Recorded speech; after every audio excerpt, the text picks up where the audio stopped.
My homeland is Cuba. That's where I was born, that's where I was raised, that's where I went to high school. I graduated from Belén High School in the Jesuit High School in Havana. I am a clinical psychologist. I have been in the United States since 1960. And I'm the founder of a community of youth apostles dedicated to bring youth to Christ. Cuba is about to get a visitor, a very important visitor. Yes, the great Pope Francis.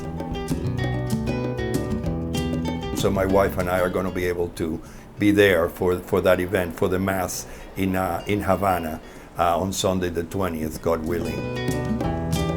I think that it's important for Cubans that are here, for the Cuban people, not the government, but the Cuban people of church, the people who are working for the church, to know that those of us who've been even 50-some years out of Cuba still feel with them, still pray with them, and still feel that we are one church, here and there, and that we're together. So, as St. Francis says, and Pope Francis too, presence, it's sometimes more important than words. So I would like to see that through our presence, the presence of a little bunch of Cubans from outside Cuba being present during that visit, that we represent all of the Cuban people, inside and outside.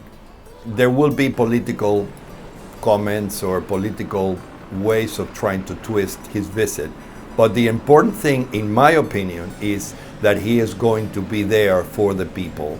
Not just for the simple people that need a voice of hope and a voice of consolation to the trials that the Cuban people go through, but even to the pastors of that church that work under difficult missionary circumstances and that need a voice of hope and of mercy toward everybody.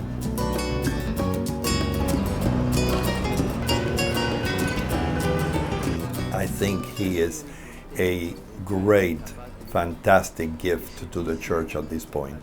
I have never heard in my years a pope speak as clearly about tenderness, about the importance of tending to the sheep, of being able to have a forgiving spirit, to be able to be humble, to shed away aristocracy and arrogance and ways that are not Jesus-like and that are not ultimately Christian.